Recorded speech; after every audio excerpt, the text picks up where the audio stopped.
গৌরনদীতে যুব দলের উদ্যোগে বেগম খালেদা জিয়ার রোগমুক্তি কামনায় ধারাবাহিক দোয়া মাহফিল অনুষ্ঠিত।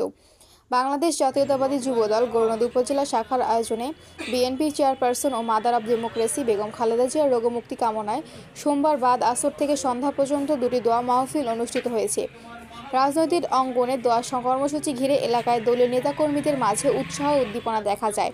প্রথম দোয়া মাহফিলটি অনুষ্ঠিত হয় গৌরনদী বাস স্ট্যান্ডে অবস্থিত উপজেলা বিএনপি ও অঙ্গ সহযোগী সংগঠনের কার্যালয়ে। অনুষ্ঠানে সভাপতিত্ব করেন বরিশাল জেলা উত্তর যুব দলের যুগ্ম আহ্বায়ক সোহানুর রহমান সোহাগ। দোয়া পরিচালনা করেন সরকারি গৌরনদী কলেজ মসজিদের ইমাম ও খতিব মাওলানা মহিউদ্দিন খান।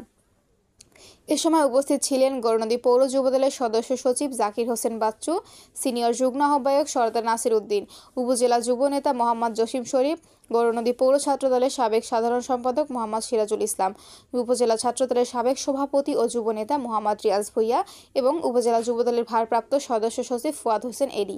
দোয়ায় দেশনেত্রী বেগম খালেদা জিয়ার সুস্থতা ও দীর্ঘায়ু কামনা করে বিশেষ মোনাজাত করা হয়। গৌরনদী উপজেলার গয়নাঘাটা বীজ সংলগ্ন আলামিন ইয়াতিমখানায় গৌরনদী পৌরসভার ৬ নং ওয়ার্ড বিএনপি ও সহযোগী সংগঠনের আয়োজনে একই উদ্দেশ্যে আরও একটি দোয়া মাহফিল অনুষ্ঠিত হয়। এতে অংশ নেন উপজেলা ও পৌর বিএনপি এবং নেতাকর্মীরা। অনুষ্ঠানে উপস্থিত ছিলেন গৌরনদী উপজেলা বিএনপির সিনিয়র যুগ্ম আহ্বায়ক বদিউজ্জামান মিন্টু, গৌরনদী পৌর বিএনপি সাবেক আহ্বায়ক মোহাম্মদ জাকির শরীফ, বিএনপি নেতা মোহাম্মদ শহীদুল ইসলাম শহীদ, সাবেক পৌর যুবদলের যুগ্ম আহ্বায়ক মোহাম্মদ আলামিন, গৌরনদী পৌর বিএনপির যুগ্ম আহ্বায়ক মোহাম্মদ হারুন আর রশিদ, মোহাম্মদ ফওয়াদ সহ স্থানীয় নেতৃবৃন্দ।